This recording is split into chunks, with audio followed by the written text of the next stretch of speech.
আসসালামু আলাইকুম। আশা করব সবাই অনেক বেশি ভালো আছেন। মহান আল্লাহর অশেষ রহমতে আমি অনেক বেশি ভালো আছি। আজকে আবার চলে আসলাম নতুন একটি ভিডিও নিয়ে। আজকে আপনাদের সাথে শেয়ার করতে চলে আসলাম চিজি পাস্তা রেসিপি। তো এটা কিন্তু আমি বাসায় বানাই, এত বেশি মজা হয় এবং শর্টকাট ওয়েতে আমি বানিয়ে নিই বাসায়, ঝটপট রান্না। তো আপনারা কিন্তু অবশ্যই বাসায় ট্রাই করে দেখবেন, আর রেস্টুরেন্টের স্বাদকে অবশ্যই ইনশাআল্লাহ হার মানবে। আপনারা বাসায় ট্রাই করে দেখবেন। আর দেখেন আমি কিন্তু মূল রেসিপিতে চলে আসছি। এখানে হচ্ছে আমি চুলায় পানি বসিয়ে দিয়েছি আগেই। তো পানিটা ফুটে উঠেছে, এর মধ্যে হচ্ছে আমি পাস্তাগুলো দিয়ে দিচ্ছি। তো এখানে পাস্তাগুলো সিদ্ধ হতে থাক, তার মধ্যে আমি হচ্ছে অন্য একটা পাত্রের মধ্যে হোয়াইট সস তৈরি করব। এর জন্য হচ্ছে আমি কিছুটা পানি নিয়ে নিয়েছি। পানির মধ্যে হচ্ছে 1 চামচ, আরও 1 চামচের অল্প একটু কম হচ্ছে আমি গুঁড়ো দুধ দিয়ে দিচ্ছি। আর এখানে হচ্ছে 1 চামচ ময়দা দিয়ে দিচ্ছি। তো আরও দিয়ে দেবো, এখানে হচ্ছে আমি মশলা দিয়ে দিচ্ছি। এখানে নুডলসের যে ম্যাজিক মশলাগুলো কিনতে পাওয়া যায় আলাদা, তো সেখান থেকে আমি একটু মশলা দিয়ে দিলাম এবং 1 চামচ হচ্ছে টমেটো সস দিয়ে দিচ্ছি। তো এটা দিয়ে আমি হচ্ছে ভালোভাবে একটু মিক্স করে নিচ্ছি। এখানে দেখেন আমার পাস্তাগুলো কিন্তু সিদ্ধ হয়ে গেছে প্রায়।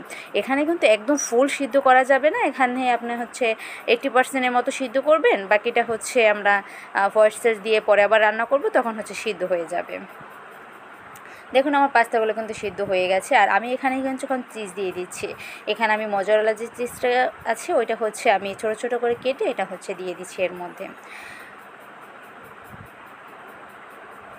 তো এখানে হচ্ছে আমি চুলায় একটা হচ্ছে ফ্রাই প্যান নিয়ে নিয়েছি। ফ্রাই প্যানের মধ্যে আমি হচ্ছে এর আগে কাজ করেছিলাম, ডিম পোচ করেছিলাম। তো এর জন্য হচ্ছে আগে একটু তেল ছিল, তো এর মধ্যে আমি আবার একটু তেল দিয়ে দিয়েছি। তো তেল দিয়ে দিয়েছি, এরপরে হচ্ছে আমি পেঁয়াজ কুচি এবং রসুন কুচি আর কাঁচামরিচ নিয়ে নিয়েছি। তো এগুলোকে হচ্ছে আমি এখন দিয়ে দিব, তেলের মধ্যে দিয়ে হচ্ছে ভেজে নেব সবগুলো। পেঁয়াজ, রসুন এবং হচ্ছে কাঁচামরিচ দিয়ে দিচ্ছি। তো এগুলোকে হচ্ছে আমি একটু ভেজে নেব, একদম লাল লাল করব না, জাস্ট একটু নরম করব। তো এখানে আমি একটা ডিম দিয়ে দেবো। আপনারা চাইলে কিন্তু এখানে মাংস ব্যবহার করতে পারেন, মাংস দিতে পারেন, মাংস দিলে টেস্টটা আরও বেশি আসবে।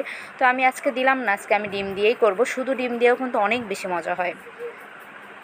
তো আপনারা কিন্তু অবশ্যই আমার চ্যানেলটি সাবস্ক্রাইব করে রাখবেন। আমার ভিডিওটি যদি আপনাদের ভালো লাগে বা কোনো বিষয়ে যদি আপনাদের কোনো মতামত থাকে, অবশ্যই আমার কমেন্টস বক্সে জানাবেন। আর আমার ভিডিওতে অবশ্যই লাইক করে দিবেন। তো দেখুন পাস্তাগুলো হচ্ছে আমি দিয়ে দিলাম, এর মধ্যে পাস্তাগুলো হচ্ছে ভেজে নিচ্ছি। এবার পাস্তার মধ্যেও কিন্তু একটা মশলা থাকে, সেই মশলাটা হচ্ছে আমি দিয়ে দিচ্ছি এর মধ্যে। তো দিয়ে হচ্ছে আমি ভালোভাবে হচ্ছে নেড়ে চেড়ে নিচ্ছি। দেখুন মশলাটা কিন্তু আমি সম্পূর্ণ দেইনি, যেহেতু আমি আরও মশলা হচ্ছে দিয়ে দিয়েছি। এখানে কিন্তু আমি হচ্ছে মশলাটা দিয়ে ভালোভাবে হচ্ছে ভেজে নিচ্ছি। তো ভেজে নিলে কি হয়, এখানে হচ্ছে যদি পানি থাকে এখানে যদি পানি থাকে হচ্ছে পাস্তার গায়ে, সেটা হচ্ছে শুকিয়ে নিচ্ছে এবং ডিমের যে একটা ঘ্রাণ আসবে, ভালোভাবে ভেজে নিচ্ছি। তো এখানে কিন্তু আমি যে হোয়াইট সস তৈরি করার জন্য যে মিক্সটা করে রেখেছিলাম, এখানে হচ্ছে আমি চিনি দিয়েছিলাম না। তো এখানে হচ্ছে আমি 1 চামচের মতো চিনিও দিয়ে দিয়েছি। আপনারা যদি চান এটাকে হচ্ছে অন্য একটি পাত্রে জাল করে একটু ঘন নিতে পারেন। তো আমার আবার এত প্যারা সহ্য হয় না, যার জন্য হচ্ছে আমি একসাথেই দিয়ে দিয়েছি। তো এইভাবে দিলেও কিন্তু হবে, সমস্যা নেই। তো দেখুন এটা দেওয়ার পরে কিন্তু নাড়তে থাকতে হবে, কারণ এখানে ময়দার মিক্স গুঁড়ো দুধ আছে, তো এটা ঘন হয়ে যাবে। তো এর জন্য হচ্ছে এটা ভালোভাবে নেড়ে ছেড়ে একদম মাখা মাখা হয়ে যাবে। তো এটা তখন কিন্তু নাড়তে হবে, নাড়া বন্ধ রাখা যাবে না।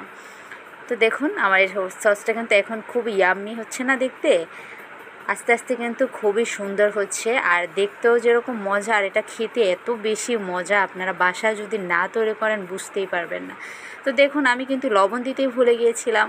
এখন আমি একটু মুখে দিয়ে চেক করে দেখলাম যে আসলে লবণ একটু কম হয়েছে। আসলে আপনারাও কি করবেন, একটু মুখে দিয়ে দেখবেন, না হলে মশলাটা দেওয়ার পরে লবণটা আসলে বোঝা যায় না যে কতটুকু কম বেশি হয়েছে। তো একটু মুখে দেওয়ার পরে বোঝা যাবে। তো দেখুন আমার কিন্তু পাস্তা একদম কমপ্লিট হয়ে যাচ্ছে, একদম চিজি খুবই মজাদার কিন্তু। তো আমি আরও বেশি চিজ করার জন্য এখানে আমি হচ্ছে আরও একটু চিজ দিয়ে দেবো। এখানে চিজটা হচ্ছে গ্রেটারের সাহায্যে গ্রেট করে হচ্ছে এর উপরে দিয়ে দেব। আপনারা যদি চান তাহলে হচ্ছে অন্য একটি পাত্রের মধ্যে কিন্তু পাস্তাগুলো ঢেলে এর উপরে হচ্ছে চিজ এভাবে গ্রেট করে দিয়ে আবার একটু চুলার ভাপ দিয়ে নিতে পারেন। তো আমার পাস্তা কিন্তু একদম রেডি। ভালো থাকবেন সবাই, আল্লাহ হাফিজ।